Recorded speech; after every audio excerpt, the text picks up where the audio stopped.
बिस्मिल्लाहिर्रहमानिर्रहीम। अस्सलाम वालेकुम नादरीन, आप यूट्यूब चैनल देख रहे हैं। मैं इमरान खान हूँ। बहुत सारी ख़बरों की भरमार है और बड़ी अहम ख़बरें हैं आज के दिन में, और ये ख़बरें जो हैं वो मुस्तक़बिल में बड़ी अहमियत इख्तियार कर जाएंगी, तो इनसे वाकफ़ियत होना ज़रूरी है। पहली ख़बर जो है वो ये है कि 43 इस्तीफ़े जो आखिर में मंजूर किए गए थे पाकिस्तान तहरीक-ए-इंसाफ के 43 इस्तीफ़े, वो हुक्म मुअत्तल कर दिया गया है उन इस्तीफ़ों की मंजूरी का। ये जस्टिस शाहिद करीम ने तहरीक-ए-इंसाफ के 43 मुस्ताफ़ी अरकान कौमी असम्बली की दरख्वास्त पर समाअत की। लोटों के लिए बहुत बुरी खबर है, क्योंकि लोटों ने अपना बनाया हुआ है एक अपोजिशन लीडर राजा रियाज़ को, लेकिन राजा रियाज़ अब अपोजिशन लीडर नहीं रहेंगे। उनके पास टोटल तादाद जो है वो लगभग 20 से 25 के करीब है, और यहाँ पे 43 है। अगर ये वापस चले जाते हैं कौमी असम्बली में, क्योंकि हुक्म मुअत्तल हो गया है, तो ये वहाँ जाकर अपना अपोजिशन लीडर बनाएंगे, और जब इनका अपोजिशन लीडर बनेगा तो फिर शहबाज शरीफ को अहम तरीन चीज़ें इनके साथ तय करनी पड़ेंगी।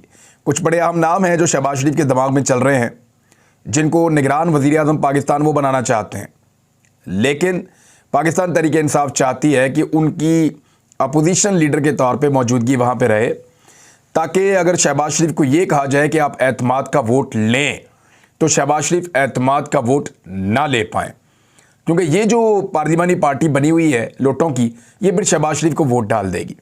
तो एक ये बड़ी इंपॉर्टेंट बात है, और ये सारा कुछ जो होना है वो मार्च में गालिबन हो जाएगा। यानी अभी फरवरी में ये सारी चीज़ें तय हो जाएंगी, लेकिन जो एतमाद का वोट लेने का मामला है ये सारा मार्च तक हो जाएगा। वो इसलिए कि फिर मार्च में इंतखाबात आ रहे हैं ज़िमनी, और उनका असर पड़ेगा फिर इस सारी सूरत हाल के ऊपर। बहरहाल ये सिचुएशन है, मैंने आपके सामने रख दी है। और दौरान समाअत पाकिस्तान तहरीक-ए-इंसाफ के वकील बैरिस्टर अली ज़फ़र ने कहा कि इस्तीफ़े मंजूर करने से कबल कानूनी तकाज़े पूरे नहीं किए गए। उन्होंने कहा कि बताएं किस कानून को फॉलो नहीं किया गया। उन्होंने कहा कि इस्तीफ़े मंजूर करने का तरीक़ाकार के बारे में अदालत को आगाह किया गया। फिर उन्होंने तफसील से बताया सारा कुछ कि अरकान के इस्तीफ़े मंजूर करना खिलाफ कानून बदनीयती पर मबनी है। इस्तीफ़े अदालत उज़्मा के तय करदा कवानीन के बरक्स मंजूर किए गए हैं। मज़ीद कहा कि स्पीकर कौमी असम्बली ने सियासी इंतकाम का निशाना बनाने के लिए इस्तीफ़े मंजूर किए हैं, और ये सब जानते हैं कि कैसे ये इस्तीफ़े मंजूर हुए और किसके कहने पर हुए और इसका फ़ायदा क्या हासिल करना था। बहरहाल लाहौर हाई कोर्ट ने इस हवाले से जवाब तलब करने के लिए इलेक्शन कमीशन समेत दीगर फ़रीक़ैन को नोटिस भी जारी कर दिए हैं, और ये जो ज़िमनी इंतखाबात इन 43 हलकों के अंदर करवाए जाने थे वो भी अपने हुक्म के ज़रिए से लाहौर हाई कोर्ट ने रोक दिया है। सदर पाकिस्तान ने एक ख़त लिखा है, और सदर पाकिस्तान का एक आइनी ओहदा है, एक आइनी इख्तियार है उनका, और उन्होंने अब उस इख्तियार को इस्तेमाल किया है। सदर आरिफ अलवी मैदान में आ गए हैं। उन्होंने chief election commissioner Sikandar Sultan Raja को एक ख़त लिखा। ख़त में कहा कि इलेक्शन कमीशन इलेक्शन एक्ट 2017 के मुताबिक पंजाब और खैबर पख्तूनख्वा असम्बलियों के इंतखाबात की तारीख का फौरी तौर पर ऐलान करे। डॉक्टर आरिफ अलवी ने ख़त में कहा कि इलेक्शन कमीशन इंतखाबात का ऐलान करे, ताकि सूबाई असम्बली और मुस्तकबिल के आम इंतखाबात के हवाले से ख़तरनाक क्यास आराइयों पर मबनी प्रोपेगेंडे को ख़त्म किया जा सके। ये ख़बरें जो मार्केट में चल रही हैं कि इलेक्शन होना है नहीं होना, मुल्क किस समझ जाएगा, इन सारी चीज़ों का तोड़ ये है कि आप आइन के मुताबिक चलें, और आइन में लिखा है कि आपको 90 दिन के अंदर इलेक्शन करने हैं, और अभी तक आप इंतखाबात की डेट नहीं दे रहे। अब ये मामला बड़ा सीरियस है। सदर पाकिस्तान एक आइनी ओहदा है और उनकी अपनी कुछ जिम्मेदारियाँ हैं। अब उन्होंने अगर निशानदेही की है तो इलेक्शन कमीशन को उसके ऊपर अमल दरामद करना पड़ेगा। भागने के रास्ते इलेक्शन कमीशन के लिए महदूद होते चले जा रहे हैं, और अदालत के अंदर भी ये मामला है। अदालत ने भी नोटिस जारी कर दिए हैं। वो ख़बर मैं आपको बता देता हूँ कि इलेक्शन कमीशन को और गवर्नर को नोटिस जारी कर दिया गया पंजाब में अदालत की जानिब से, और ये जो एक दरख्वास्त थी कि जनाब इंतखाबात की डेट नहीं दी जा रही है, पाकिस्तान तहरीक-ए-इंसाफ की जानिब से थी। दरख्वास्त में मौक़िफ़ इख्तियार किया गया था कि इलेक्शन कमीशन ने बदनीयती का मुज़ाहरा करते हुए कौमी असम्बली के हलकों का ज़िमनी शेड्यूल जारी कर दिया है। आम इंतखाबात का शेड्यूल जारी ना होने से हलके के वोटर्स का इस्तेहकाक मजरू हो रहा है। असम्बलियों की तहलील के 90 दिन में इंतखाबात कराना आइनी तकाज़ा है। दरख्वास्त में कहा गया कि इलेक्शन कमीशन पंजाब असम्बली की तहलील के बावजूद इंतखाबी शेड्यूल जारी ना करके आइन से इनहराफ कर रहा है। साफ शफाफ इंतखाबात के लिए इंतखाबी शेड्यूल का इजरा जमहूरी असास है। अब ये फौरी तौर पे जो है वो हुक्म जारी किया गया है, नोटिस जारी किए गए हैं इलेक्शन कमीशन को और गवर्नर को। अब अदालत इस मामले को भी मंतकी अंजाम तक पहुंचाएगी। आइन के आर्टिकल 105 के बरक्स गवर्नर बदनीयती की बिना पर इंतखाबी शेड्यूल जारी नहीं कर रहा। यानी 105 आर्टिकल है आइन का, गवर्नर को उसमें अपनी जिम्मेदारी पूरी करनी होती है, लेकिन वो नहीं कर रहा और इसको बदनीयती करार दिया पाकिस्तान तहरीक इंसाफ की जो टीम है उनकी जानिब से। अब सदर पाकिस्तान क्या कह रहे हैं?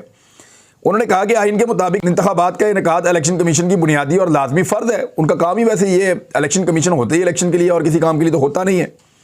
आइन का आर्टिकल 218(3) ACP को शफाफ, यानी इलेक्शन कमीशन ऑफ पाकिस्तान को शफाफ और आज़ादाना इंतखाबात के इनेकाद को यकीनी बनाने का फ़र्ज़ तफवीज़ करता है। उसको ये फ़र्ज़ देता है कि वो साफ़ और शफाफ इंतखाबात करवाई। आइन के अंदर लिखा है।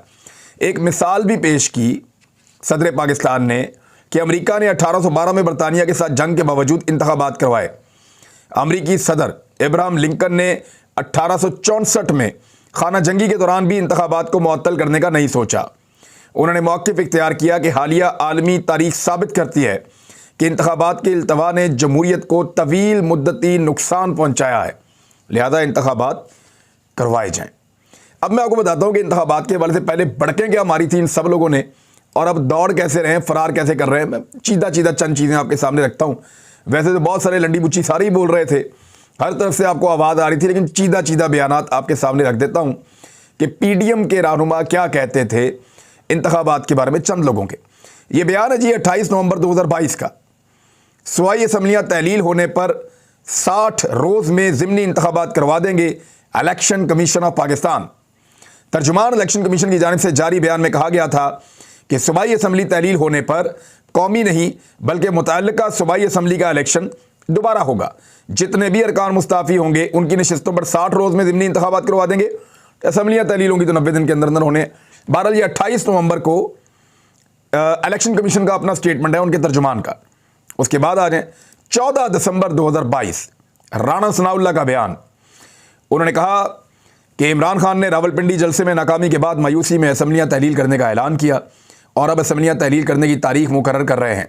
तारीख ना दें, असम्बलियाँ तहलील कर दें। अगर आपने फैसला कर लिया है तो आप असम्बलियाँ तोड़ें। हमने भी फैसला कर लिया है कि जो असम्बली तहलील करेंगे उस पर इंतखाबात करवा देंगे। लेकिन अब आपके सामने है मरियम नवाज़। बड़ा आसान है इलेक्शन की तारीख लेना। आए, तोड़े पंजाब और खैबर पख्तूनख्वा की असम्बली और चले जाएं इलेक्शन में। ये मरियम नवाज़ का चैलेंज था। उन्होंने कहा कि इंतखाबात चाहिए तो आओ, असम्बलियाँ तोड़ो, इंतखाबात हो जाएंगे। लेकिन फिर सारों को हमने देखा, सारे के सारे मफरूर हैं, फरार हो रहे हैं इंतखाबात से। एहसन इकबाल के बयानात, उन्होंने कहा कि अगर आप वाकई इलेक्शन जल्दी करवाने में संजीदा हैं तो पंजाब और खैबर पख्तूनख्वा की असम्बली तहलील करने की एडवाइस गवर्नर को भेजें, हम उसे खुशामदीद कहेंगे। लेकिन आपने देखा कि गवर्नर दौड़ गए थे जब एडवाइस भेजी थी। तो एक और बयान में एहसन इकबाल ने कहा कि हम इलेक्शन के लिए तैयार हैं और इमरान खान के ऐलान को खुशामदीद कहते हैं। उन्होंने कहा कि PDM इन इलेक्शन में भरपूर हिस्सा लेगी। इमरान खान की ज़ेर तसल्लुत असम्बलियाँ तहलील होने के बाद मुल्क में आइन के मुताबिक इंतखाबात होंगे। मुसद्दिक मलिक साहब का बयान है, पंजाब और खैबर पख्तूनख्वा दोनों इनके पास है, ये इनसे इस्तीफ़ा दें, हम खुद इलेक्शन की तरफ चले जाएंगे। जावेद लतीफ़, पंजाब और खैबर पख्तूनख्वा में उनकी अक्सरियत है, दोनों असम्बलियों से सुबह इस्तीफ़ा दें, फौरी इलेक्शन की तरफ हमें जाना चाहिए और हम जाने के लिए तैयार हैं। ख्वाजा साद रफ़ीक साहब ने भी ऐसा स्टेटमेंट दिया था, सब लोगों ने दिए थे, लेकिन उसके बाद से लेकर अब तक भाग दौड़ रहे हैं। कोई यहाँ भाग रहा है, कोई वहाँ भाग रहा है। मौलाना गफूर हैदरी का बयान, ये 28 नवंबर 2022 का बयान है कि इमरान खान इक़्तिदार से महरूमी पर बुखलाहट का शिकार हैं। तहरीक इंसाफ असम्बलियाँ तहलील करना चाहती है तो शौक़ पूरा कर ले। पाकिस्तान तहरीक इंसाफ को 2 सूबों में इलेक्शन का शौक़ है तो उसे ज़रूर पूरा करना चाहिए। यानी सब ने ये चैलेंज किया था कि इंतखाबात करवाएंगे, लेकिन फिर हमने देखा कि सारे के सारे भाग रहे हैं। कोई भी इंतखाबात का नाम लेने के लिए तैयार नहीं है, बल्कि इंतखाबात का नाम लेते ही टांगें कांपना शुरू हो जाती हैं। शहबाज शरीफ साहब ने, आपको याद होगा थोड़े दिन पहले मैंने इसके ऊपर एक वीलॉग भी किया था, एक कमेटी बनाई थी 15 रुकनी कमेटी। वो कमेटी बनाकर शहबाज शरीफ साहब ने उस कमेटी को कहा था कि आप लोग जाइए और जाकर तजावीज़ तैयार कीजिए कि हम पाकिस्तान के अंदर अपने अखराजात को कम कैसे कर सकते हैं, यानी हम बचत कैसे कर सकते हैं। बचत पैसे बचाने की एक कमेटी तैयार की थी। वो जो 15 रुकनी कमेटी है उसने बहुत सारी तजावीज़ दी थी। उनमें से एक तजवीज़ ये थी कि काबीना का साइज़ कम कर दिया जाए। यानी इस वक्त जो वफाकी काबीना है, शहबाज शरीफ साहब की कैबिनेट, उसका जो साइज़ है वो लगभग उस वक्त 75 या 77 था, इतना था, फिर और बढ़ गया था बाद में। तो शहबाज शरीफ साहब को कहा गया कि आप इसको 77 से कम करके इसको ले जाएं 30 तक, यानी 30 वुज़रा, मुशीर, मावनीन खुसूसी इतने काफ़ी हैं, इससे ज़्यादा आपके पास स्ट्रेंथ नहीं होनी चाहिए, बहुत पैसा कौम का खर्च हो रहा है। तो शहबाज शरीफ साहब ने कहा बिल्कुल ऐसा करेंगे और इसके ऊपर दावे भी किए। लेकिन अब आपको मैं दिखाता हूँ एक नई खबर, आपको समझ आ जाएगी कि ये लोग कर क्या रहे हैं पाकिस्तान के साथ।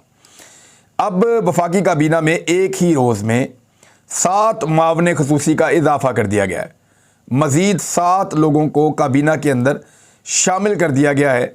ये है जी इनकी नीयत पाकिस्तान को चलाने की। तो थोड़ी देर पहले तक जो खबर आ रही थी वो ये थी कि 5 लोग बढ़ाए हैं, बाद में ये खबर आई कि 7 लोग बढ़ाए हैं, कंफर्म हो जाएगा अगले वीलॉग तक। लेकिन वफाकी काबीना में तौसी अरकान की मजमूई तादाद बढ़ गई है और जो मावनीन खुसूसी मुकर्रर किए गए हैं उनके बारे में मैं आपको बता देता हूँ वो कौन है और क्यों उनको मुकर्रर किया गया है। राव अजमल को बनाया गया है, इनके बारे में PMLN को खदशा था कि ये शायद पार्टी को छोड़ देंगे। शाइस्ता परवेज़ मलिक साहिबा, ये परवेज़ मलिक साहिबा की अहलिया हैं, बेवा हैं उनकी, और इन्होंने एक इलेक्शन भी पंजाब के अंदर जीता था ज़िमनी, लेकिन उस इलेक्शन में पाकिस्तान तहरीक इंसाफ इनके मुकाबले में नहीं आ पाई थी। उनके उम्मीदवार को इलेक्शन कमीशन ने जो है वो डिस्क्वालीफाई कर दिया था इलेक्शन लड़ने से पहले ही, तो इसलिए ये इलेक्शन जीत गई थी। शाइस्ता परवेज़ मलिक साहिबा को इसलिए ये ओहदा दिया गया है। ये PMLN को छोड़कर तो नहीं जा रहे, लेकिन इनके जो हस्बैंड का, जो लेट हस्बैंड है इनके, जिनका इंतकाल हो चुका है, उनका जो असल हलका है लाहौर के अंदर, वो हलका बड़ा मजबूत है। और उस हलके के अंदर PMLN अगर लाहौर के तमाम हलकों को देखे तो लाहौर के तमाम गालिबन 12 हलके हैं, उन 12 में से जो सबसे मजबूत हलका है तमाम सर्वेस के मुताबिक वो शाइस्ता परवेज़ मलिक साहिबा का हलका है। वहाँ से उनके बेटे ने इलेक्शन लड़ा हुआ है। तो अब मामला ये है कि मरियम नवाज़ महफूज तरीन हलके से इलेक्शन लड़ना चाहती हैं। वो ये चाहती हैं कि इलेक्शन में मरियम नवाज़ को शिकस्त ना हो, तो इसलिए इस ख़ानदान को ऑब्लाइज करने के लिए, वैसे भी इस ख़ानदान से अच्छे ताल्लुकात हैं, इसी ख़ानदान के एक साहब जो हैं वो पंजाब की काबीना के अंदर भी हैं, जो इस वक्त निगरान काबीना है। बहरहाल इस ख़ानदान को खुश करने के लिए, ताकि वो हल्का ये ख़ानदान मरियम नवाज़ को दे दे और मरियम नवाज़ को एक महफूज तरीन हल्के से इलेक्शन लड़ने के लिए मिले। हालांकि मरियम नवाज़ को इलेक्शन लड़ना चाहिए उस हल्के से जहाँ से नवाज़ शरीफ इलेक्शन लड़ते थे डॉक्टर यास्मीन राशिद के मुकाबले में। अब उस हल्के के अंदर मरियम नवाज़ को ये रिपोर्ट आ रही है कि बहुत मुश्किल हो जाएगा डॉक्टर यास्मीन राशिद का मुकाबला करना, तो वो एक महफूज हल्के में जाना चाहती हैं। उसके लिए शाइस्ता परवेज़ मलिक साहिबा को जो है वो ऑब्लाइज किया गया है। अब उनके हल्के के ऊपर इनकी नज़र है, आने वाले दिनों में इन लोगों को सरप्राइज़ मिलेगा कि उनका हल्का ही घर का चला गया। और हामिद हमीद को बनाया गया है, कैसर शेख साहब को, ये चनेउट से हैं, बड़े ज़बरदस्त पार्लियामेंटेरियन है, बड़े ज़ीरक आदमी हैं और नई कोई जमात चाहेगी कि उनको खो दे। और मलिक सुहेल साहब को भी शामिल किया गया है। मेरी इतला के मुताबिक कैसर शेख साहब से रब्ता करने की कोशिश भी की गई है दूसरी जानिब से, तो हो सकता है कि इसलिए कैसर शेख साहब को सिक्योर करने का बंदोबस्त किया गया हो। अब शहबाज शरीफ साहब ने बजाय इसके कि उस कमेटी की बात मानते, बजाय इसके कि बचत करते और काबीना को कम करते, कम करने की बजाय इसके अंदर मज़ीद बंदे शामिल कर दिए। ये पाकिस्तान की तारीख की सबसे बड़ी काबीना है। और सोशल मीडिया पे खबरें पता क्या चल रही हैं शहबाज शरीफ के बारे में। अभी तुर्की के अंदर ज़लज़ला आया और ये सब मुंह उठा के तुर्की जा रहे थे। सोशल मीडिया पे मुख्तलिफ लोग ये क्लेम कर रहे हैं कि शहबाज शरीफ साहब को मना कर दिया गया है कि आप तुर्की ना आए, यहाँ पे तो इमदादी सरगर्मियाँ चल रही हैं। इससे पहले 99 में जब ज़लज़ला आया था तो इनके बड़े भाई नवाज शरीफ साहब भी इसी तरह की ज़िद कर रहे थे, भैया आपने वहाँ जाकर करना क्या है, जब पाकिस्तान के अंदर इतना बड़ा डिज़ास्टर था तो आप पाकिस्तान में तो रुक नहीं रहे थे, पाकिस्तान में सैलाब आया हुआ था, पाकिस्तान से बाहर भाग रहे थे। शहबाज शरीफ साहब कितने दिन लंदन बैठे रहे और पाकिस्तानी सैलाब के अंदर डूबते रहे, हम रिपोर्ट करते रहे, हम लोग काम करते रहे, लेकिन शहबाज शरीफ साहब लंदन में बैठे रहे। बिलावल वर्ल्ड टूर करते रहे, जब तक उन्हें यह नहीं पता चला कि अब इसमें सियासत की जा सकती है तब तक वो वापस ही नहीं आए। हम उन्हें बता कर थक गया पाकिस्तान का मीडिया के, बर्बाद हो गया पाकिस्तान, वापस आ जाओ। अपने मुल्क के अंदर जब तबाही आई थी तो ये अपने मुल्क में आने के लिए तैयार नहीं थे। उधर तुर्की के अंदर कुदरती आफत आई है तो दौड़ दौड़ के उधर जा रहे हैं।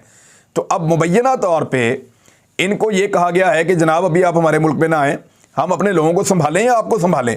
बहरहाल हर जगह से बेइज्जती करवानी होती है ऐसा लगता है और हर जगह से इस तरह की चीज़ें करनी होती हैं। लेकिन ये क्लेम शहबाज शरीफ साहब की जानिब से जो किया गया है वो ये है कि जी अभी क्योंकि वहाँ पे हालात ऐसे हैं तो हम कुछ अरसे के बाद जाएंगे। तो इस बीच में जो APC होनी थी पाकिस्तान में वो कहाँ गई, उसके बारे में किसी को कुछ पता नहीं है। आज 8 तारीख है, कल 9 तारीख है, कल APC होनी थी। देखते हैं खुफिया तरीके से करते हैं, क्या करते हैं। PMLN के अंदर बहुत सारे इख्तलाफात पैदा हो चुके हैं। IMF के बारे में कुछ बहुत अजीबोगरीब खबरें हैं। ह्यूमन राइट्स वॉच ने भी इसके ऊपर खबर दी है। शेख रशीद को किन लोगों से मिलवाने का फैसला किया जा रहा है, कौन उन्हें मिलने आ रहे हैं और कौन लोग शेख रशीद पे दबाव डाल रहे हैं, और IMF के साथ जो पाकिस्तान के सींग फंस गए हैं और PMLN के अंदर इख्तलाफात पैदा हो चुके हैं। ये सारी चीज़ें मैं आपको अगले वीलॉग में बताता हूँ। लेकिन काबीना में ये इजाफा पाकिस्तान की आवाम के मुंह पे एक तमाचा मारने की कोशिश की है बेशरम साइफर हुकूमत ने। यानी हद हो गई है, कोई रह तो नहीं गया जिसको आपने वजीर ना बनाया हो इस काबीना के अंदर। भाई जितने बंदे हैं सारों को ही बना दो। जितने MNAs इनके पास मौजूद हैं उनमें से अब तकरीबन आधे जो हैं वो कैबिनेट के अंदर जाकर बैठ गए हैं। बाकी जो बचे हैं उनको भी लाके कैबिनेट में बिठा दो। हर एक का रिश्तेदार बिठाया हुआ है, हर पार्टी को ओबलाइज कर रहे हैं। तो ये भानमती का कुंबा अपनी अपनी मौज मस्ती के लिए आया हुआ है पाकिस्तान में। इन्होंने पाकिस्तान का बनाना कुछ नहीं है, इन्होंने पाकिस्तान को सिक्योर नहीं करना।